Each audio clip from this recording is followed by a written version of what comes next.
Bonjour. Bonjour. C'est timide, bonjour. Bonjour. C'est toujours un réel plaisir pour nous, chaque fois que nous avons à proclamer l'évangile du salut.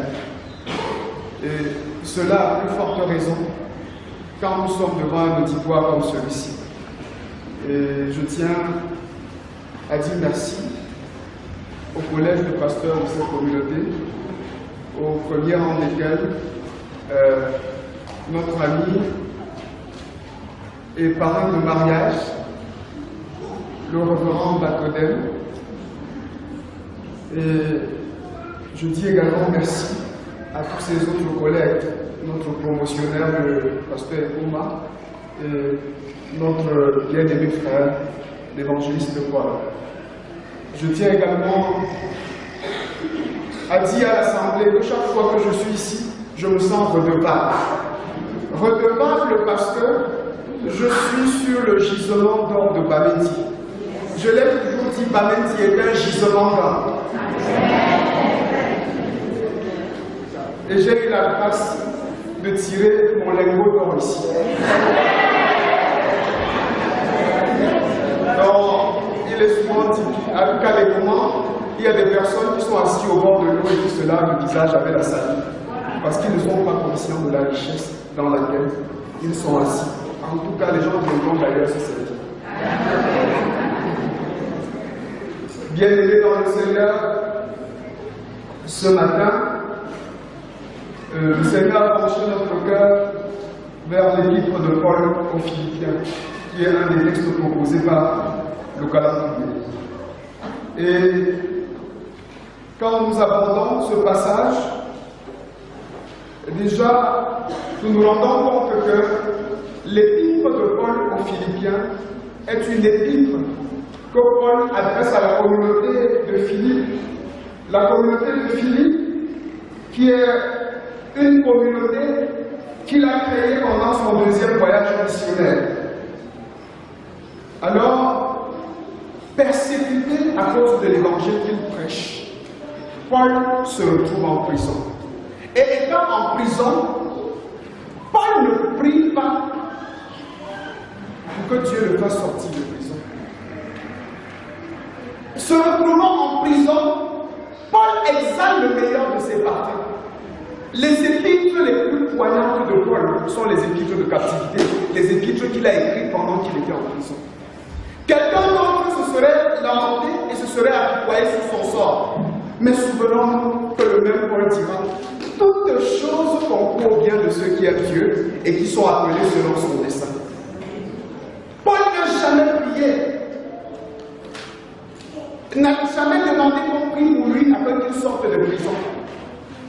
Et une chose m'a marqué ce matin, quand nous revenons au chapitre qui précède notre plan de résistance de ce matin, il dit au verset 12: je veux que vous sachiez, frères, que ce qui m'est arrivé a plutôt contribué au progrès de l'évangile. Le fait que j'ai été emprisonné, embrigadé, j'ai été trahi, les gens ont monté les coups bas, les gens à qui j'ai fait du bien se sont retournés contre moi et je me suis retrouvé en prison. L'évangile n'a pas été enchaîné, mais cela a plutôt contribué au progrès de l'évangile. Paul écrit cette épître pour remercier la communauté de Philippe qui lui a fait des dons pendant qu'il était en prison aussi. Alors, bien aimé dans le Seigneur, Paul, pour ce qui est du message de ce matin, du passage de ce matin, Paul dit: s'il y a donc quelques consolations en Christ et quelques soulagements, il dit un peu plus loin, on dit ma joie parfaite, en ayant un même sentiment, un même amour, une même âme, une même pensée. Ne faites rien par rivalité ou par vaine gloire, mais dans l'humilité, regardez les autres comme étant au-dessus de vous. Bien-aimés dans le Seigneur, Paul est au courant de ce que dans la communauté, il y a comme un orgueil qui s'est installé chez certaines personnes. Il y a des gens qui sont devenus un peu trop pleins d'eux-mêmes. Il y a des gens qui sont devenus suffisants. Il y a des gens qui sont comme des parvenus. Il y a des gens qui carrément, comme disait un de nos pères, ont commencé à grimper la colline par le sommet.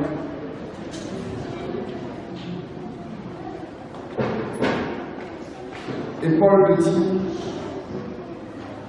ne faites rien par esprit de parti ou par vaine gloire. Ne faites rien par rivalité. Et c'est par là que nous commençons. Bien-aimés dans le Seigneur, l'apôtre Paul ici attire l'attention de la communauté sur le fait qu'il y a beaucoup qui sont là, motivés par le désir de faire mieux que les autres. Vous savez que ce qui les anime, c'est d'être meilleur que les autres. Ce n'est pas d'être dans la volonté de Dieu. Ce n'est pas de réjouir le cœur de Dieu. Ce n'est pas de combler les attentes du Seigneur, mais de savoir que j'ai fait mieux que toi. Et à se comparer aux autres, on se sous-estime. Parce qu'à des moments, on se trouve à se comparer au camp, aux gens qui sont faibles. Hein? On entendra des gens dire j'ai été le premier parmi les derniers. J'ai eu 9 forges. Et Jésus le dit de parler de la parabole des talents. Il remit à chacun selon sa capacité. Lui seul connaît la capacité de chacun. Voilà pourquoi il donnera à l'un un talent, il donnera à l'autre 5, il en donnera à l'autre 2. Et sachant tout seul la capacité qu'il a donnée à chacun, lui seul envoie et habilité à nous. Très souvent, nous notons avec des barèmes qui ne sont pas les bons. Et nous jugeons les gens.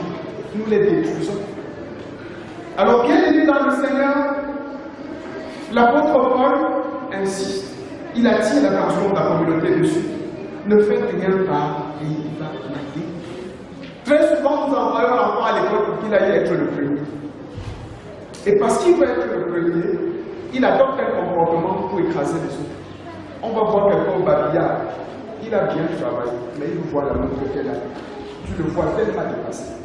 Tellement dépassé, tellement encore dépassé. Pendant qu'il dit tellement dépassé, il commence à se sentir mal.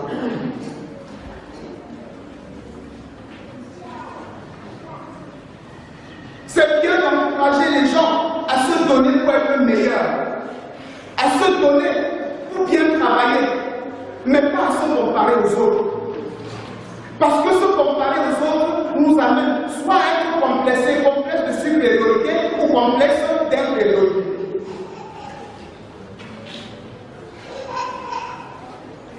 À des moments bien aimés, apprenons à laisser Dieu nous noter. Ne faites rien par rivalité. Bien aimés, nous ne sommes pas en compétition. Il n'y a pas quelqu'un que Dieu va primer pour avoir été le meilleur. Mais bien au contraire, Dieu te demandera ce que tu as fait de la vie des autres autour de toi. Peut-être tu écrases et tu marches sur les autres pour atteindre le sommet. Tu marches sur le sang des autres pour atteindre le sommet. Dieu va te demander des comptes, ce que tu as fait de leur vie. Et plus loin, il dit, ayez les mêmes sentiments qui étaient en Jésus-Christ, lequel, existant en forme de Dieu, n'a point regardé comme vous pour arracher d'être égal avec Dieu. Quel est ce sentiment qu'il demande de copier en Jésus? Il va le décrire par la suite. Il s'est humilié jusqu'à la mort et jusqu'à la mort de la croix. Bien-aimé dans le Seigneur, Jésus est le roi des rois. Il trône à la droite du Père. Mais depuis le commencement, il est à la droite du Père. Mais il a choisi de quitter ce privilège pour venir habiter le monde des humains, pour venir partager ta misère et la mienne, partager tes souffrances et les miennes, partager notre quotidien.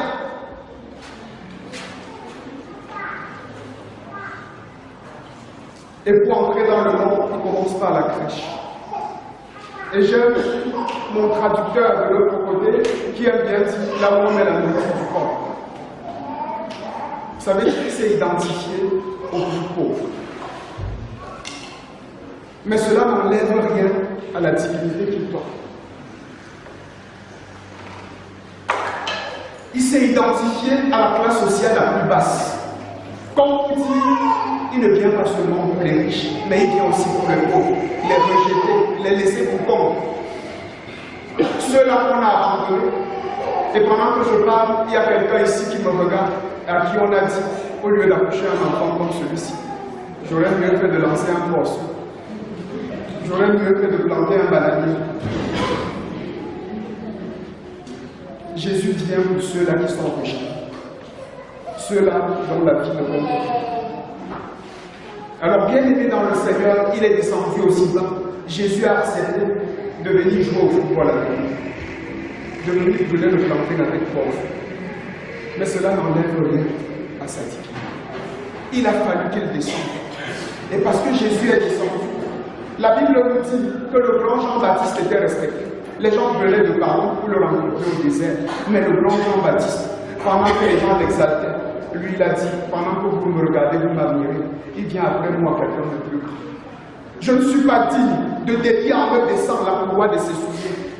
Il va faire ce que je n'ai pas fait. Je suis là pour débroussailler et préparer le chemin pour lui. Il viendra faire ce que je n'ai pas pu faire. Donc arrêtez de me regarder et de m'exalter.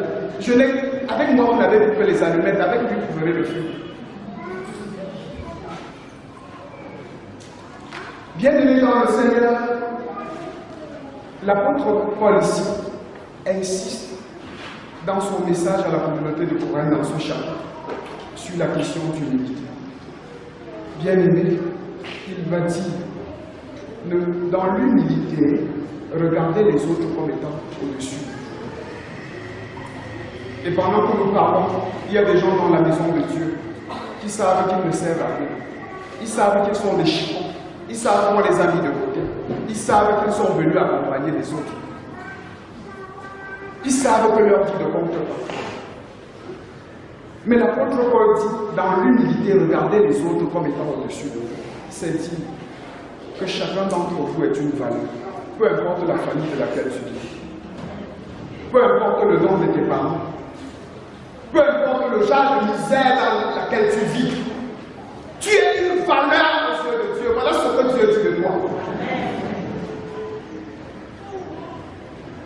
Bien-aimé, il y en a qu'on a placé. Et ce matin, l'apôtre Paul dit, dans l'humilité, regardez les autres comme étant au-dessus de vous. Ça veut dire, celui que tu méprises est la solution au problème pour lequel tu es bloqué depuis longtemps. Les clés sont dans sa poche. Et pendant quand tu vas le valoriser, tu vas l'estimer, tu vas prier pour lui, tu vas l'encourager, il va exhaler le meilleur de ses parfums, il va exploser et tu auras la solution à toi.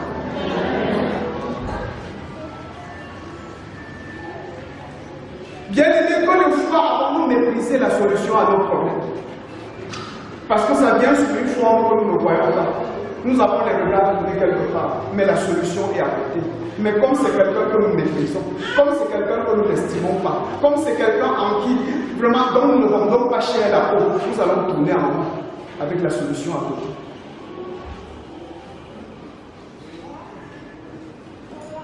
Dans l'humilité, regardez l'autre comme étant au-dessus de vous. Ça peut être la personne que vous appelez votre ennemi.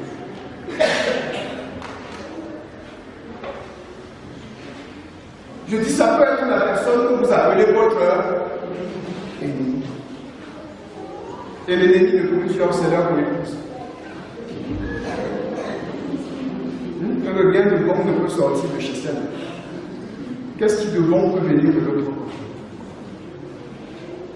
Et tu méprises la vie qui est susceptible de t'offrir des biens. Elle est tout près de toi, mais tu la méprises et tu regardes ailleurs. L'apôtre Paul dit, lequel existant en forme de Dieu n'a pas regardé comme une croix arrachée et créée à la Dieu. Mais c'est humilié jusqu'à la mort, et même jusqu'à la mort de la croix. Jésus a accepté la mort de l'Église. Jésus a accepté la honte. Jésus a accepté l'humiliation à cause de nous. Très souvent, on accepte de défendre la cause de quelqu'un qui fait le bien. Mais Jésus est mort pour toi et moi, alors que nous étions encore dans la voie du péché.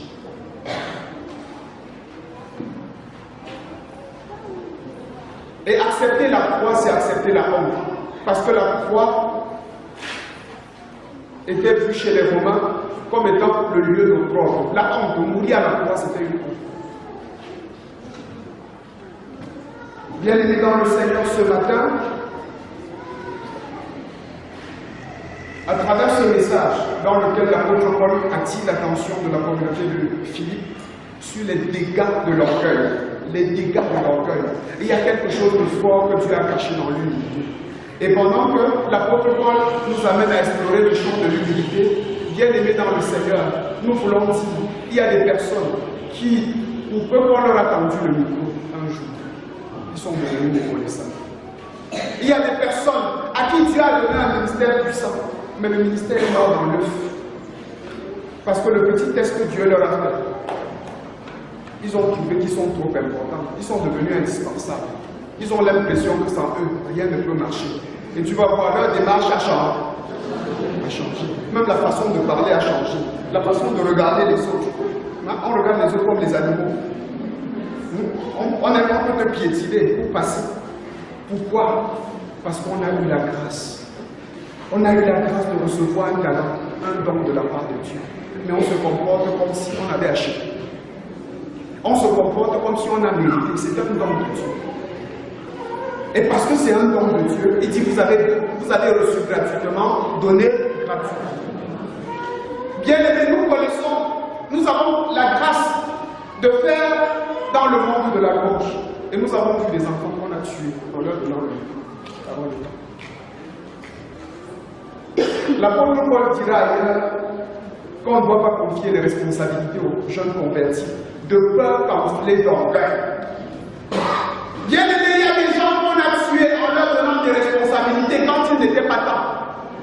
On a regardé à leur enthousiasme, mais c'était des bébés sur le plan de la foi. Et à cause du fait qu'on les a placés devant, ces gens sont morts. Nous avons accompli des missions avec des gens qui ont bien dit je vais travailler avec toi. Tu lui dis oui, à condition que tu t'assoies, c'est là-bas. Tu vas prier pendant 1 an. Non, au bout de 2 semaines, il sent qu'il ne peut pas supporter. Il se retire, il veut le devant, il veut le micro, ou rien. Il faut qu'on me voie, il faut qu'on me sente. Bien-aimés dans le Seigneur, à cause de l'orgueil, nous connaissons plusieurs qui avaient un ministère puissant, qui quand ils prenaient un couplet d'un cantique, la communauté était venue. Au point quand quelqu'un rentrait à la maison, on dit, qu'est-ce qui t'a marqué au culte? Il y a quelqu'un qui a envoyé un cantique.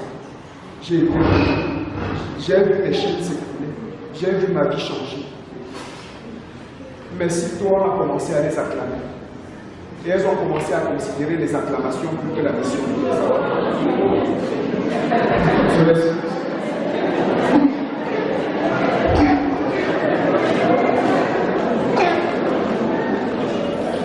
Nous le disions, parce qu'on les a acclamées, elles ont commencé à regarder aux acclamations plus qu'à la mission, et plus qu'au maître de la mission qui leur a confié la mission. La Bible dit, et l'apôtre Paul l'a dit, c'est par la grâce que vous êtes sauvés par le moyen de la foi. Personne n'a mérité le salut. Pour ceux qui ont eu la grâce de recevoir le salut, de recevoir le témoignage de ce que Jésus-Christ est le Fils de Dieu, la révélation de cela. Mais il y en a qui, après l'avoir reçu, se comportent comme s'ils avaient acheté. Je me souviens, j'en ai voulu à un élève quand j'étais au lycée classique. Parce que je respectais ses parents. Ses parents étaient des gens qui aimaient Dieu.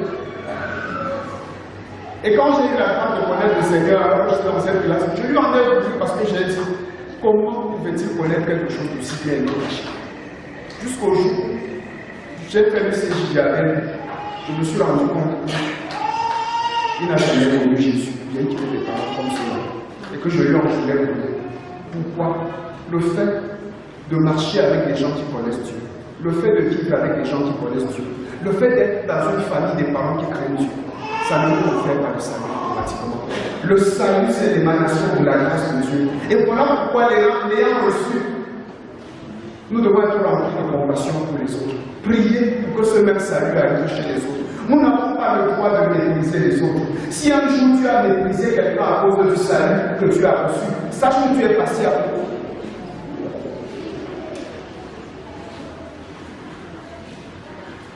Bienvenue dans le Seigneur. Jésus n'a pas regardé comme une fois arraché des égal avec Dieu, mais il s'est humilié, il est descendu. Que de gens refusent de passer dans certains milieux parce que disent on les a méprisés. On se voyait avec ses bêtes de cœur, mais on nous a rabaissés. Et parce que je ne supporte pas d'être rabaissé, d'être méprisé, alors je refuse d'accepter ça. Je refuse qu'on me traite n'importe comment. Alors ils vont me sentir. Ils verront que Jésus a été traité comme une serpille.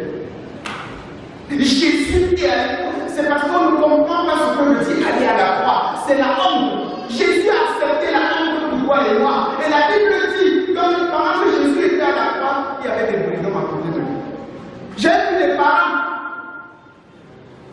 On dit, on a arrêté ton enfant, il a volé, on est en train de le tuer. On fait comment? Même se présenter là, elle n'arrive pas à se présenter. Pourquoi? Vous croyez que qui aimerait qu'on dise que son enfant? Mais Jésus a pris la place d'un des hommes. Il a accepté la honte.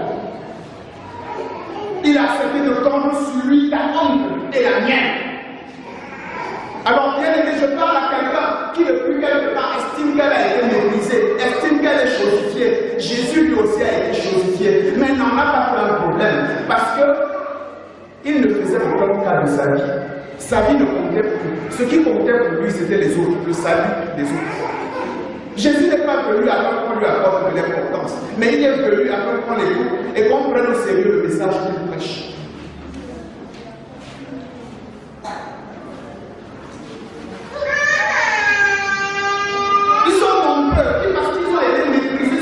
Des milieux. Parce qu'ils ont été méprisés, ils ne connaissent pas ma valeur. Et on est blessé, on est traumatisé, on est choqué, on est pourquoi on m'a méprisé. Il me fait comme une serviette. Et la première fois qu'il nous parle quelque part, il dira quelque part, vraiment, nous sommes devenus comme des balayus. Vous savez ce qu'on appelle les balayus? Quand on balaye, ce qu'on ramasse, nous sommes devenus comme des balayus, méprisés, insultés, chosifiés. Nous répondons par l'amour. Donc si tu es méprisé, tu n'es pas le premier. Bien-aimés dans le Seigneur, ce matin, nous voulons dire, l'humilité est la clé qui ouvre le mystère, la porte du mystère de Dieu. Il y a des choses que Dieu a prévues, que nous devions expérimenter et vivre. Mais à cause de notre orgueil, de l'orgueil que nous avons, nous risquons de mourir sans jamais vivre cela. Bien-aimés dans le Seigneur, dans un des livres de philosophie, on raconte l'histoire d'un homme. On dit, il est allé en boîte de nuit. Et à l'allée de la boîte de nuit, on avait mis des sacs d'argent. Alors, il n'y avait personne pour surveiller l'argent. Mais quand on entrait dans la boîte de nuit, on voyait la façon de danser de chacun. Et on regardait ceux qui ne bougeaient pas beaucoup le corps. On les mettait de côté, on les a mis de côté, on les a fouillés.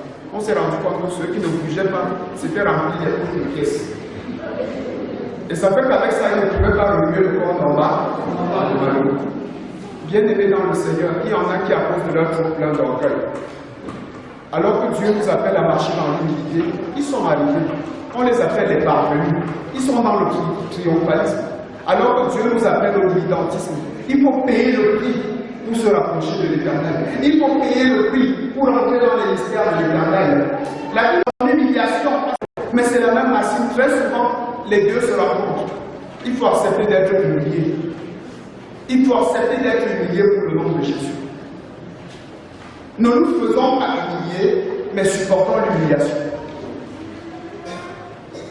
Et voilà pourquoi, voilà la clé qui a donné à l'apôtre Paul. Il dit, c'est pourquoi Dieu l'a souverainement élevé et lui a donné le nom qui est au-dessus de tout, afin qu'à la mention de ce nom, tout genou fléchisse dans le ciel, sur la terre et sous la terre. Bien aimé, la clé de la puissance est dans l'humilité.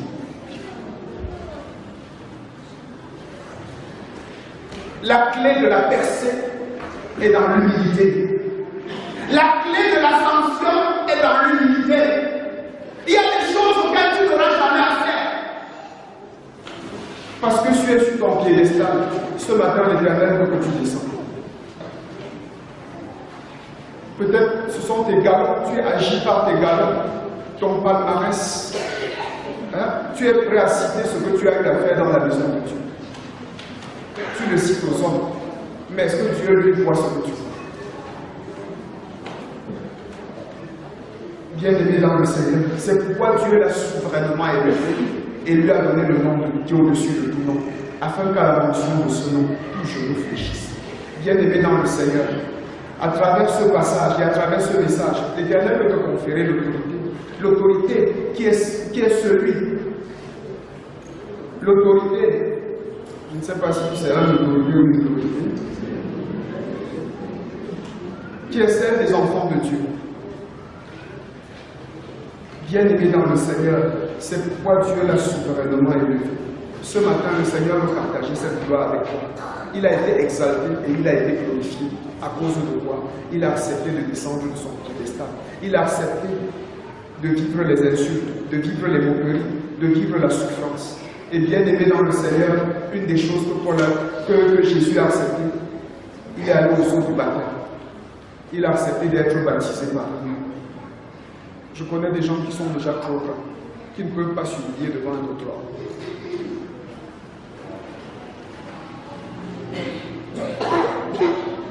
Jésus a accepté de se faire baptiser par un homme. Il est descendu. Il y en a à qui, si tu demandes qui est ton père dans la foi, qui t'encadre, il ne te donnera pas un nom. Pourquoi? Aujourd'hui on est avec elle, demain on est avec elle, après-demain on est avec elle. On n'a pas de vrai père. Personne ne peut te corriger, personne ne peut te parler. Tu es trop grand. Tu es déjà trop grand.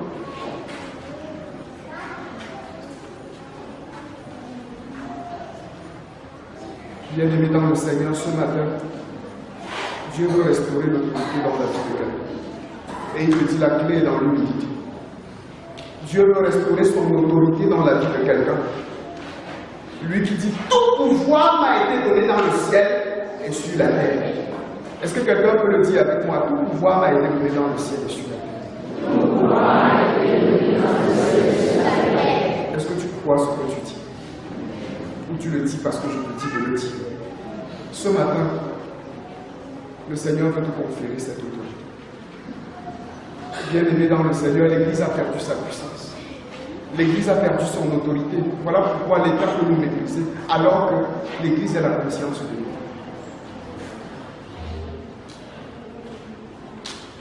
C'est ici que les gens devraient venir recevoir la bénédiction pour personne.